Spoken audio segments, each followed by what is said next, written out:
Hello everyone. Good evening to all of you. My name is Mahadevan and I head the school education segment business at TCS ION. And I'll be your host for this session. Welcome you all to yet another session, a thought leading one from TCS ION Direct. Today's topic is again a very relevant one. In the last 2 decades, I still remember 1999 when Google was born. In those 23-24 years, all of us would have experienced significant changes in our lives. The world has witnessed intense transformation, technology enabled, technology driven, and technology aided. Be it education, be it trade, economy, or just adoption of technology or various facets of technology, or even how we interact with each other, the society. Transformation is only speeding up.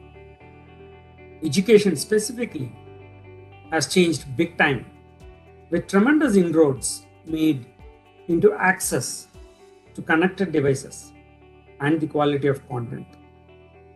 Yet, the recent pandemic only expanded the gap between theoretical and practical learning. Many children were glued to their devices, losing out opportunities to learn from each other, to learn from nature, to learn by experience. Naturally, educators look for solutions to bridge this gap as fast as possible, lest the learners be left behind. And today's topic revolves around experiential learning. Experiential learning is the process of learning by doing. Many of you would have already learned about it. But to be more precise, it is learning through reflection on doing. There's a lot of difference, a sea of difference between the earlier definition and what I just mentioned. By engaging children, students in hands-on experiences and reflection, they are better able to connect the theories and the knowledge learned in the classroom with real-world situations. In fact, the new educational policy talks about it in depth and encourages schools to embrace it fully. But believe me, it's easier said than done.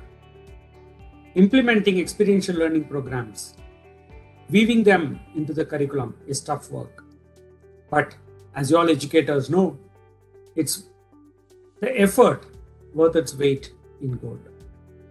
To discuss the finer aspects of experiential learning, we have with us a man of multiple talents himself, one who sincerely believes in the multitude of talents children possess, and that it is in our hands to give them the right opportunities at school and at home so that they develop to their fullest potential. It's my honor to welcome and introduce our guest, Dr. Sumer Singh.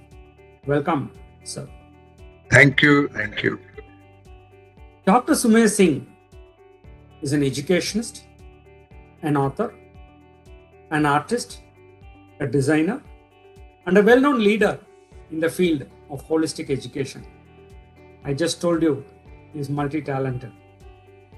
Dr. Sumer Singh is currently serving as the president of the Boarding School Associations of India, on the boards of Punjab Public School, NABA, Infobeam Technologies, Mindler Education, etc.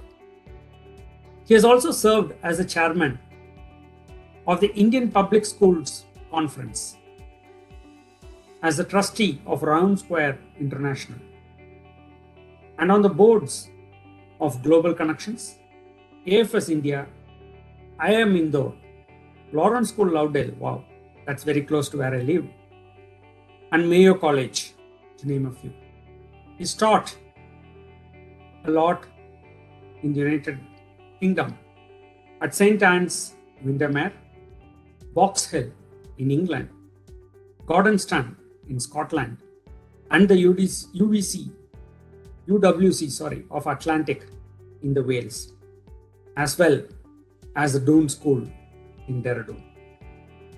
As an author, he has authored 6 books on history, religion, school management, and even has authored on travelogue.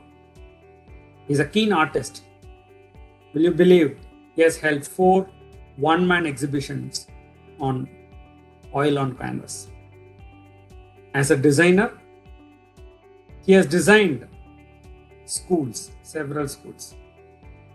Doon Girls' School in Dehradun, Pathways World School in Aravali, Sanskar Valley School in Bhopal. And as I hear, he's on to his next design project. He's an alumnus of the Doon School himself, as well as from St. Stephen's College. He's also a recipient of the honorary doctorate from the Montfort University, UK. A very warm welcome, sir. Thank you. Thank you very much. Good evening. So, Dr. Sumer, I leave it to you to start.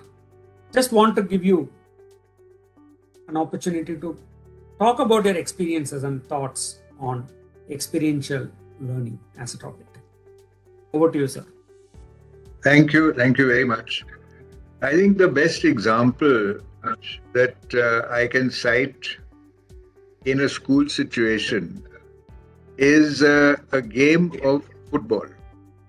There are, let's say, 2 teams, whether it's within the school or against another school. There are 2 teams which are pitted against each other. Now, what do you learn in this game of football? You first of all learn that you need to be healthy, you need stamina, you need skill, you need to look at teamwork, because this is not something which you do on your own. You have to function as a team. If you want to do well, you have to pass the ball, you have to listen to the captain. The captain will tell you if you are out of place or what you are doing wrong. The manager has already worked out the strategy for the team. Maybe at halftime he changes it, but you have to listen to the manager. You have to understand, and you will understand in the game, that it's a game of fair play. Because it's not as though the people on the other side are your enemies in a war. They are your friends, you know them, but you're going to play hard against them. At the same time, it's a friendly game. And if someone gets hurt, immediately people rush to go and see how the person is. There is that sense of empathy that comes out, and support. Let's say a decision taken against you which you think is unfair. The referee has blown the whistle and has said that you have touched the ball with your hand and you haven't touched the ball with your hand. You learn to take the decision as it comes. You don't argue. That is the correct way of being a sportsman. So all your sporting spirits, your sportsman spirits, I should say, they get evolved, and those, of course, are the same spirits which are going to be there in the life that you face. Now, one team is going to win and one team is going to lose. And that is life. In life, we will keep falling and getting up again. We will win sometimes, we will lose sometimes. And you have to be humble in victory. You have to be generous to the victor when you are defeated. After the game is over, stand around, whether you have a cup of tea together or you are just chatting with over a nimbu pani or something. Everyone becomes friends. You get to know each other better. You get to understand each other better. And then, of course, afterwards, the captain and the manager are going to call you and give you a debriefing as to how the game went. So there are so many lessons that we learn experientially from a game of football in school, which you cannot learn in the classroom. I've given you one example of how much difference there is between doing something and listening to a lecture or reading a textbook. Now, I'll go a little further, if I may, and say that if I am teaching in the classroom and I am talking to students in a city who have never been into a forest, and I try and explain the forest to them, either by talking to them or making them read something, there's a very good chance a lot of them will not understand what a forest is. We will understand it because we've been to the forest, so we can contextualize what is being said. But a person who has never been will not understand it. You show the same child a documentary, the child will begin to understand something about a forest. But if you take the child to the forest, his whole experience changes. He now sees things which you are not going to be able to even talk about, because what he sees and what you see may not be the same thing at all. He may be looking at the little insects or the leaves, you may be looking at something much different. So, every person has his own style of learning, and the best way of learning is through experience. It's really wonderful. You took up actually the example of a game, right? And I'm pretty sure many of the educators who joined us will agree with me. In the last 2 years, given that children were locked inside, fortunately we are all now moving, connecting with each other. In those last 2 years, children were all spending more and more time playing games, but playing games on computers and mobiles and smartphones and etc. Right? And many companies also started bringing in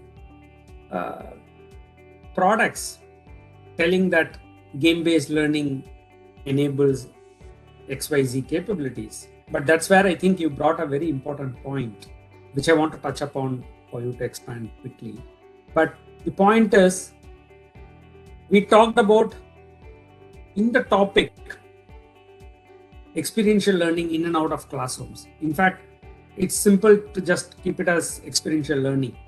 But the reason we put it as in and out of classroom is it's not just learning inside a classroom, but learning outside a classroom has its own differences or its own advantages or its own facets of, different qualities. On the other hand, many of them believe that experiential learning is learn the experience, which is when I'm talking or teaching a child about a concept, show them a video on that. But that's where the important point you made. That's learning by watching. Then what you're talking about is learning by experiencing, right? Because when you watch, you might not inhale the air of the forest. You might not listen to the sounds of the environment as it is. You might not get your feet pricked with the twigs in the forest. The cool breeze might not flow. There are so many elements to that, right? You're just giving one. So just tell us, Dr. Sumer, what's the difference between an experiential learning and conventional learning?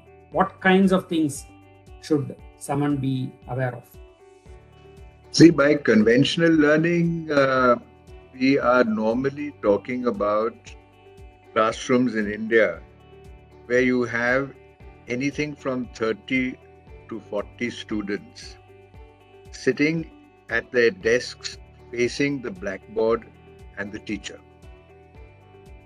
If Charles Dickens was to come back from the Industrial Revolution in England, he could walk into a school in India and be totally comfortable because nothing has changed.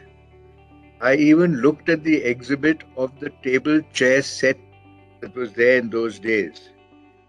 That still exists. We have advanced in so many areas, but we are sitting with our backs to people, which is considered to be extremely rude. We are facing only the teacher, because we think the teacher knows it all, and the teacher is the fountainhead of all knowledge, and we must listen very carefully to what the teacher says and make notes, because that is what we are going to be tested on. Now, I think that is killing. It kills every single aspect of the learner's enthusiasm. It is something which has been done for hundreds of years, and it's about time that changes. So the classroom design is the first thing that changes, which becomes unconventional. And then, since we can't go out of the classroom always, we have to find things within the classroom which can actually, make us more inquisitive to find answers. Whether it is the bulb which is glowing in the classroom, whether it is the fan, whether it is the making of a table, whether it is the materials used in the walls or the floor. So we have to then look at things like that and start leading out our questions from there, so that the students become inquisitive. Spirit of inquiry is there. I think the worst thing that a teacher can do is to answer a student's question. The teacher should never answer the student's question. The teacher should always say, let's find out. Let's discuss this and let's see what the answer is. Let's find out this together. And that is something which is very important. We are not supposed to be teaching. We are supposed to be facilitators for their learning process. So it's very difficult in a classroom. You have to be quite ingenious to bring out an experiential aspect to it. But if you go out of the classroom, there are thousands of possibilities.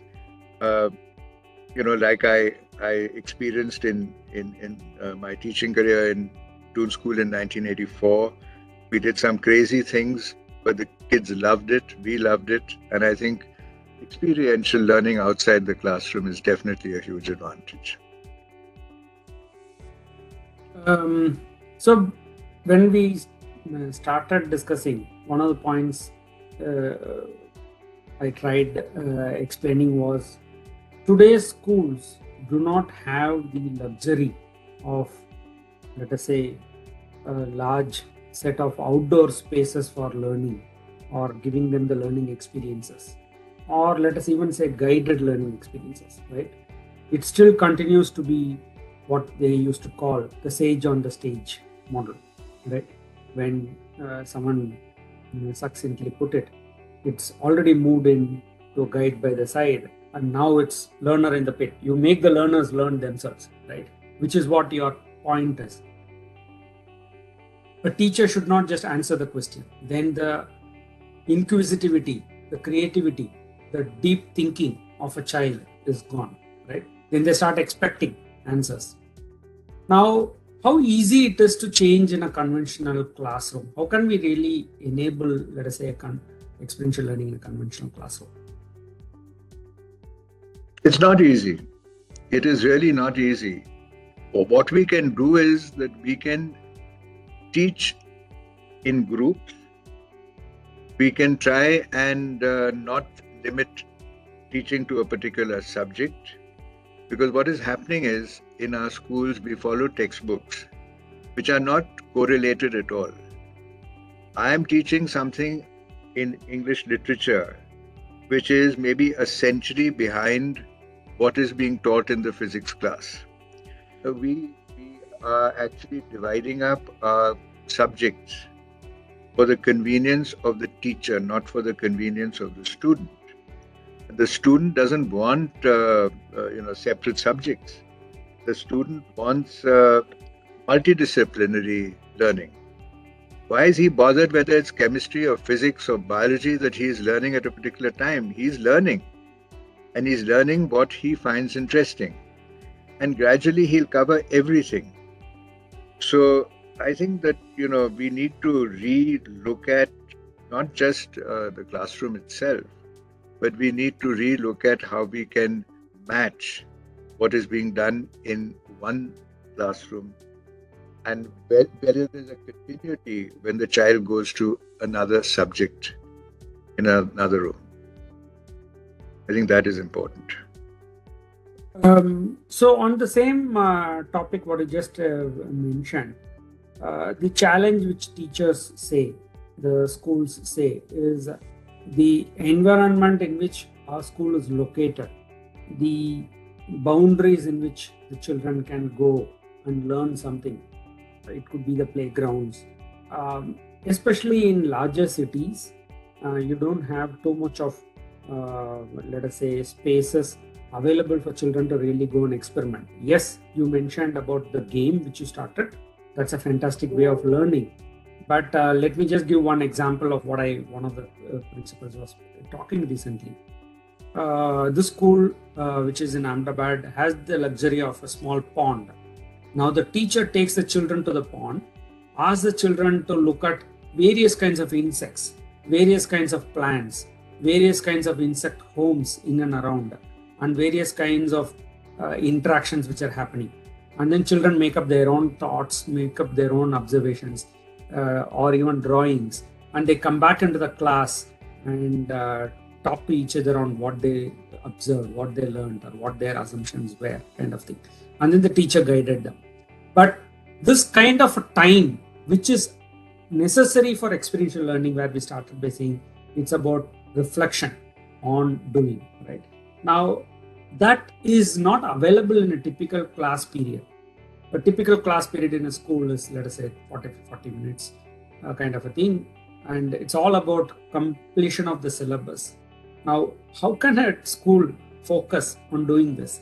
A conventional classroom process is not tuned to this, right? So what changes do you suggest should we be doing? I think every teacher has to get out of the classroom. Whether the school has large grounds or not is immaterial. You will find, I'll give you an example. In the Toon school, we had a new headmaster coming in who had come from industry. And I proposed in the staff meeting that he give me and 3 more teachers, 100 students, all the students of class 6, that we would teach them all subjects. We would cover the syllabi. We did not want textbooks. We did not want class subject teachers. We did not even want a classroom. And there was some laughter and there was some consternation that what is this guy talking about? The deputy headmaster was absolutely against it, but the headmaster, having come from a totally different environment, thought, why not? Let me try it, and let the deputy headmaster assess every 3 months whether things are going according to plan or not. So we worked very hard. Teachers, the team that we had, we worked for about 3 months non-stop, preparing cards whereby we could get them to do things which were available in the space of the school. Maybe once in a while go out to the river or somewhere into the forest, but by and large do whatever we could in the school. And we had 5 students to a card. The groups changed every week. The role of a student changed every week. He may be the leader once, he may be the recorder once, he may be the interviewer once, he may be the researcher once, so that he not only learned all aspects of this learning process, but he also saw how other people worked. And that is very important. Not just working in a group, but understanding how other people think and how they conceive ideas and how they want to move ahead to solve problems. So let us take something as simple as water. There is no school which doesn't utilize water. Now, if, for example, we are to look at water and we pick up, without them knowing what we are doing, we pick up, let's say, chemistry, biology, geography, history. We start, let's say, with history, and we say, why did all the old civilizations get built on the banks of the Nile and the Yangtze and the Indus and the Euphrates and the Tigris and so on. Why do you think that happened? Then a child starts thinking of the possibilities of why. And then we get to the importance of water for agriculture, because that is when people settle down. We get to know about flooding, about silting. Then there are certain areas where you need to protect your land from the water, what crops can be grown, and gradually you move into erosion and other aspects of geography. You talk about biology by just as you talked about the pond, that what are the plants and animals that live in the water, what is dependent on water, what are the diseases you can get from water, how to prevent that. You can look at mathematics, that there's a tree next to in the school, next to the ground, somewhere there'll be a tree in the school. Now I asked the kids, I said, tell me the height of that tree without actually climbing up and measuring it. And there were so many innovative answers that came up. Somebody went and stood next to the tree, told his friend to measure the shadow of the tree. He knew his own height, so he took the ratio method and he calculated the height of the tree. Somebody did triangulation. So there are very innovative ideas that the kids come up with. And in that process, they actually learn better than they learn from the blackboard. So in my case, I remember the deputy headmaster, who was a very strict gentleman, very nice gentleman, but a very strict gentleman. He actually told the headmaster that they are well ahead of the curriculum. And I think they can be given another 3 months. And finally, we did a whole year. And the results were very good because he set the papers. We didn't set the papers. But during this period of a year, we would have a review every week. Every week, the children who had accumulated answers to the questions on their card had to present them to the rest of the kids. The rest of the kids knew there's going to be a multiple choice test. So they would ask questions to make sure they understood. So the attentiveness in peer learning was huge. And then the next week, we would move on to another topic. And in this way, we were able to cover all the subjects experientially. And I think that kind of thing may not be possible 100% in most schools, but certainly to some level it can be possible. That depends on the imagination of the teacher, actually. How do we really assess the learning progress of a child? Because assessing learning through a simple multiple choice question test is very different from assessing a child when he is actually reflecting on his own learning and coming back with various. So it's in some ways constructivist in nature. Now, how can schools manage that? I think they have to be given 3 minutes to be able to communicate to the class what they have learned or what they have not understood. And this 3-minute talking, this 3-minute communication is a very good way of getting a child to not only think of what he's going to say in those 3 minutes, planning it, prioritizing the points that he wants to talk about, but eventually in life, when he goes out, he will get 3 minutes attention span from the person he is talking to. And so there's no point his rambling on for a long time. I think if we talk about 3 minutes and we talk about 40 kids, in 2 or 3 periods we can, classes, we can get the kind of feedback that we want. That's an interesting insight. In fact, it is not too much. And when we talk about real world situations, everyone is talking about elevator pitches, right? You don't get more than 2-3 minutes. Yeah, you don't. Situations, even when you have to take some decisions. Obviously, we can take the same decision over a period of 3 years also. But then what comes to your mind, what comes to your gut feel is very critical. One of the other questions is you talked about where children spend a lot of time doing certain things, reflecting on it, working together in projects. or as an educator, right, linking it to multidisciplinary. In some way, this means a lot of planning is needed to integrate this conceptual learning to real world connections, right? And this is one of the questions someone has asked. How can school leaders play a role to help teachers? Now, one of the most important thing is it is many times left to the school leader to take a decision on how the construct of the school should be, right?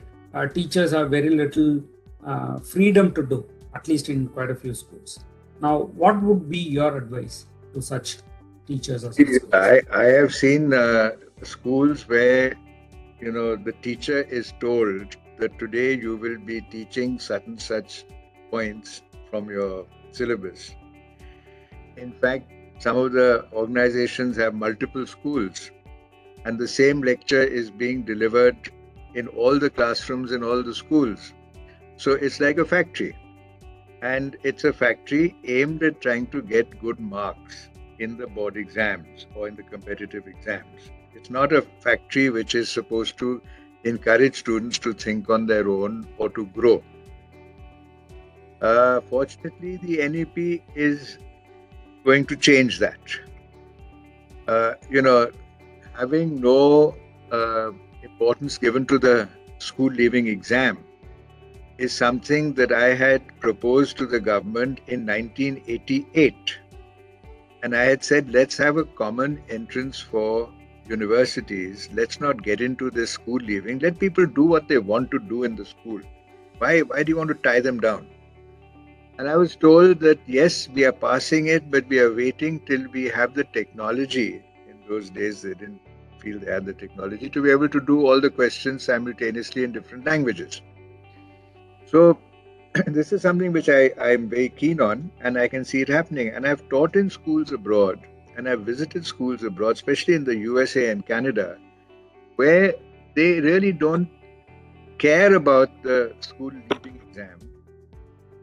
They have their own curriculum.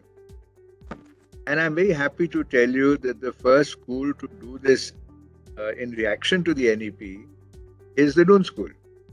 They have decided to go in for their own curriculum from class 6 to class 12 so that they can have a sense of satisfaction that what they want their future citizens to be, the kind of values they should have, the kind of soft skills that they should have, the kind of hard skills that they should have, will they be able to accomplish so much in sixth form, in the sixth class, so much in the seventh, so much in the eighth, so much in the ninth, so that by the time the child leaves school, the child is a well-rounded global citizen. And I think that is something, the freedom which we didn't have earlier. This is the freedom that is coming. But there is another aspect to it which is quite, there are schools where a lot of the students are looking for placements overseas, let's say in the US or the UK or in Germany or Canada or Australia or wherever. Now, I saw the class 12 in Doon School just now. 70% of them have already got their first preference of subject and university at college in the advanced placements. Now, what are they going to do for the next few months for the board exams? I don't think they're going to bother too much about the board exams. So this is another problem that is emerging. I'm not saying everyone is going abroad, but then a lot of the good Indian universities are also looking at advanced placements. And if this starts happening, then automatically the importance of the board exam is going to get lessened. And the schools from who competed on how many percentage the students got in a particular year are going to have to start competing with the placement results rather than the marks, which I think is a move in the positive direction. Because marks in itself doesn't tell you whether the child is an all-round developed child, whether he has an interest.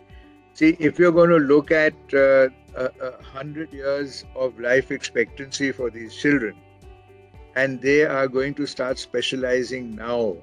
They're going to peak by the time they're about 45, 50, and they're going to have more than half their lives left post their job, post their career. So you can't have one particular specialization. Now you will have to produce people who have all-round interests so that they can have something outside of their careers also. Plus, the careers are going to keep changing every 5 years. Technology is going to change. Other things are going to change. So the adaptability of a person. So in other words, we are looking at a very different kind of requirement for the citizen of the future to what we looked at in my time, where you got into one job and you retired from that job and you had a pension and you were happy because you were going to live another 10. Will experiential learning really be adopted in such a scenario when parents are so crazy about marks, when the whole system is structured against them? Will it really succeed? What is your thought?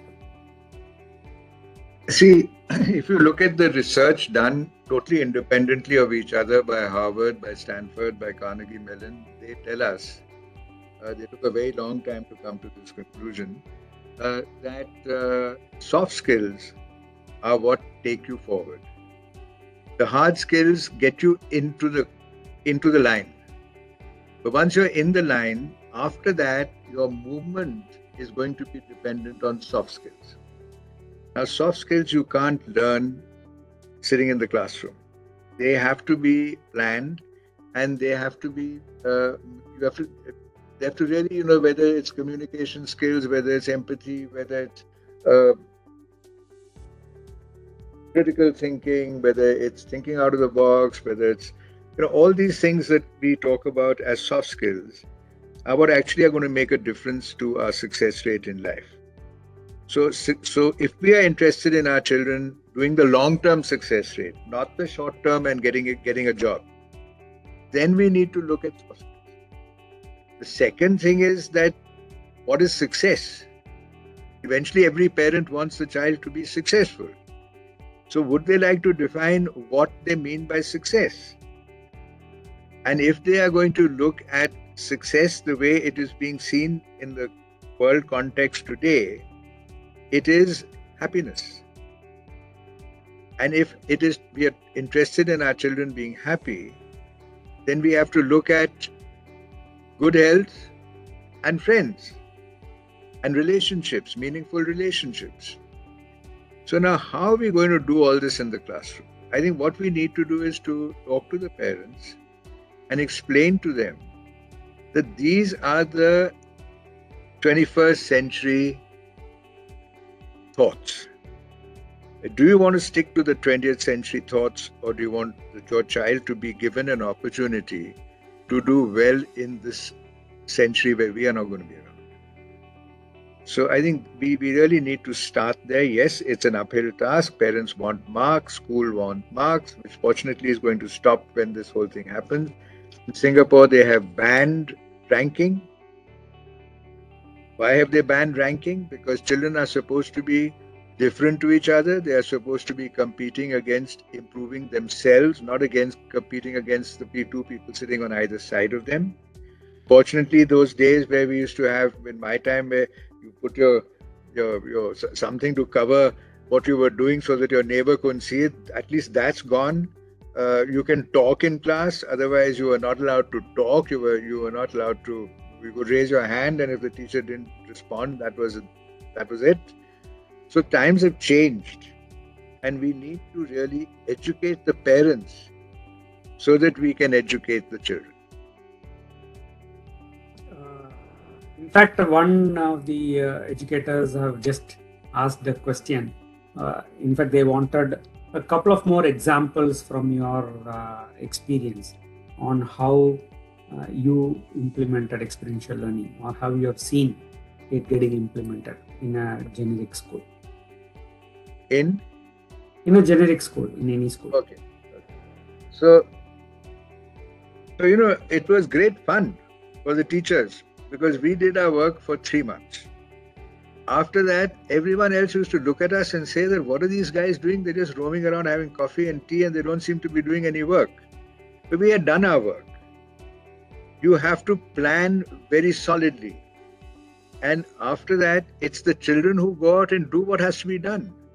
And it is the children who make the presentations. And it is the children who absorb the presentations and are ready for the next assignment. So your job as a teacher changes totally. And I'll again say it's great fun. I'll tell you who was in my team. There was, many of you will have heard of Arun Kapoor, who was the starting head of Basant Valley and is now in Bhutan. There was Francis Phantom, who went on to become the secretary of the council. So, there were people who were thinking people, not people who had been told that this is how teaching is done. If they were that kind of people, we would never have moved forward. So you have to actually let the teacher have latitude. If you're going to, tie him down to a program which is decided by somebody sitting in an office in the school, and you're going to want the teacher to do exactly what you want him to do, report before, report after, then you don't need a teacher. You can do that with a machine. You can do it, he can just record it and it will play. There's no need to have any communication between the student and the teacher. Then just forget it. So I think unless the head is willing to give freedom to the teacher to take the class out and sit under a tree, or to take the class out because it's cold inside and it's sunny outside, as long as the teacher is doing what he thinks is right by way of education, how does it matter? Okay. In fact, you brought up a very, very pertinent point. You might not need a teacher when you don't allow the child to really reflect and interact and ask questions and etc. Right? There was one of the schools I recently saw, the school in which I learned from. I was in that school from 1st to 4th. They introduced a robot in the school, right? As a teacher. We were just thinking, why would someone even do that, right? But we're saying children are so interested and happy Fascinated. talking to a machine. Fascinated with talking to a machine, so which does not have any emotions, etc. So it's okay, because teachers are human beings in the end, all right? So they get angry. Okay, so thank you, Dr. Sumer. Thank you. And thank you all for listening to me.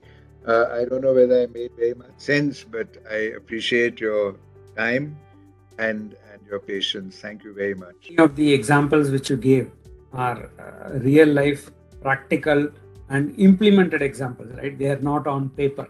So that's the best thing out of this. And I'm sure we all had great nuggets of learnings. And thank you all again for being part of this event. A very big thank you to you, Dr. Sumer. So thank you for attending. Thank you for taking your time off in the evening. Wishing you all a very nice evening. Thank you, sir. Thank you. Thank you. Thank you.